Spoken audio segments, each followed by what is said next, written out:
Student तो चलिए देखते हैं यूपी बोर्ड क्लास 10th के 2024-25 में मोस्ट इम्पॉर्टेंट सेंट्रल आइडिया। तो सेंट्रल आइडिया कौन सी है? पहले नंबर पर डस्ट ऑफ स्नो, दूसरी है फायर एंड आइज।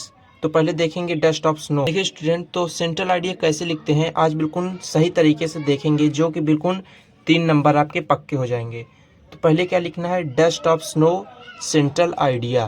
फिर उसके बाद चैप्टर नेम लिखना है। चैप्टर नेम क्या है? Dust of snow. फिर इस तरह लिख देना है। फिर राइटर के नेम क्या है? Robert Frost. इस तरह पहले लिख देना है हेडिंग डाल के, मतलब एग्जामिनर देखे तो समझ जाए कि हाँ बच्चे को आता है। फिर उसके बाद क्या करना है? तो देखिए मैं समझाते भी चलूँगा सेंट्रल आइडिया को। तो इसमें सबसे पहले क्या करना है? The central idea of the poem, जो सेंट्रल आइडिया पोएम की है बाय रॉबर्ट फ्रॉस्ट ने, वो से रॉबर्ट फ्रॉस्ट ने लिखा है is that it is snowing. मतलब उस रॉबर्ट फ्रॉस्ट जो है इसमें बर्फबारी के बारे में बता रहे हैं इस पोएम में। तो ठीक, फिर उसके बाद the poet is standing under a hemlock tree. जो पोएट हैं वो धतूरे के पेड़ के नीचे खड़े हैं और कहते हैं कि he said just then a crow shake off dust of snow on to the poet.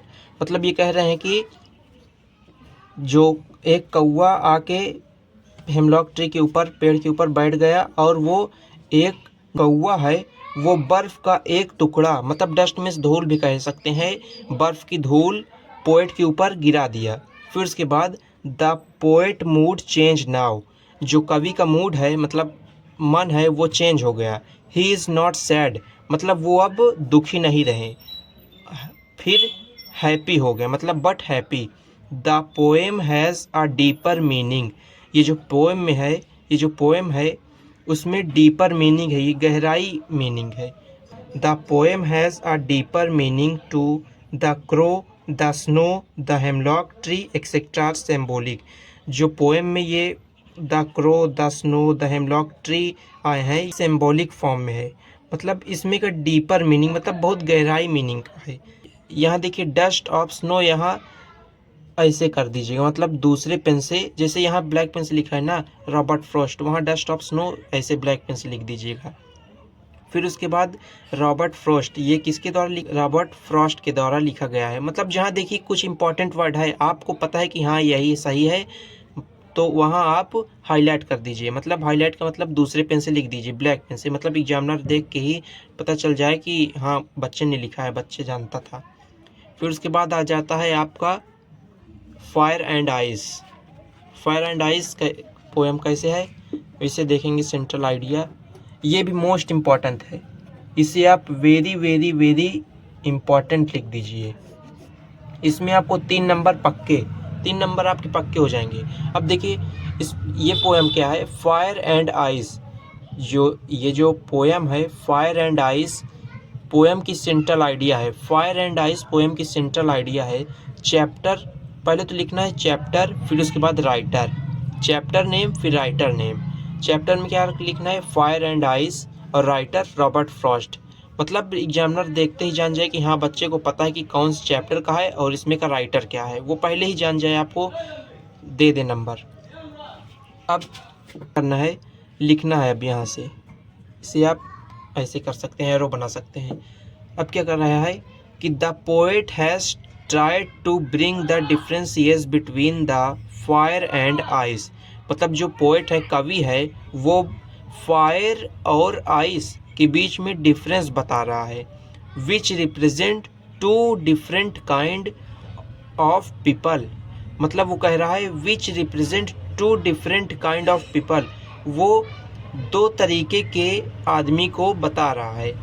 According to the poet the world can perish by fire and also ice. मतलब पेरिस का मतलब यहाँ क्या है? पेरिस मतलब एक तरफ से खत्म हो कह सकते हैं, मतलब खत्म होना कह सकते हैं, मतलब वर्ल्ड, जो दुनिया है वो खत्म हो सकती है। तो the world can perish by fire and also ice according to the poet, मतलब पोएट के अकॉर्डिंग, पोएट के अनुसार जो दुनिया है वो फायर और आइस दोनों से ख़त्म हो सकती है। और thus it can perish twice, अगर 2 बार दुनिया अगर ख़त्म हो तो पहले फायर से देन दूसरी बार आइस से।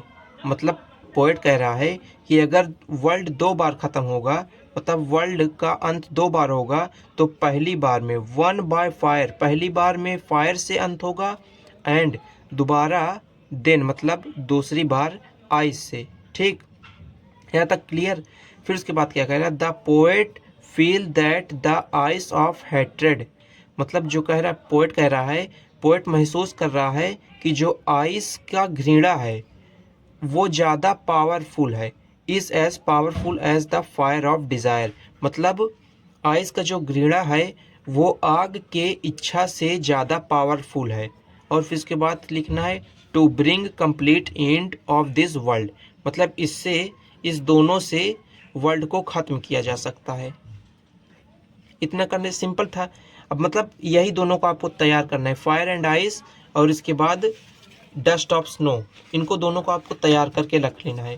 फिर उसके बाद क्या करना है, फिर अगर इसे आप कंप्लीट कर लेंगे, ये हर बार पेपर में आता है, मोस्ट इम्पॉर्टेंट आप लगा दीजिए, मोस्ट इम्पॉर्टेंट। ये मोस्ट इम्पॉर्टेंट है, आप इसे गार्ड बांध के रख लीजिए, ये हर बार आता है, 2025 में भी आएगा।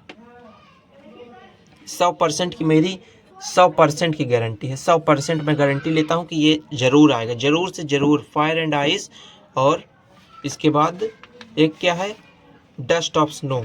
ये मोस्ट इम्पॉर्टेंट सेंट्रल आइडिया है, आप इसे तैयार करके ज़रूर जाइएगा। 3 नंबर आपके पक्के होंगे, 3 नंबर आपके ज़रूर दे देंगे।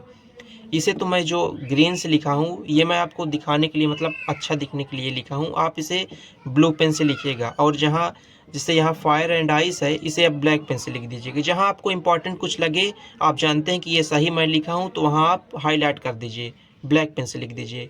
ठीक, तो दोस्तों वीडियो पसंद आई हो तो वीडियो पसंद आई हो तो वीडियो को लाइक करके सब्सक्राइब जरूर कर लें, क्योंकि मैं न्यू अपडेट लाता रहूँगा। यूपी बोर्ड 2024-25 एग्जामिनेशन में क्या क्या आएगा, इंग्लिश, मैथ, SST, हर सब्जेक्ट में मैं बताता रहूँगा।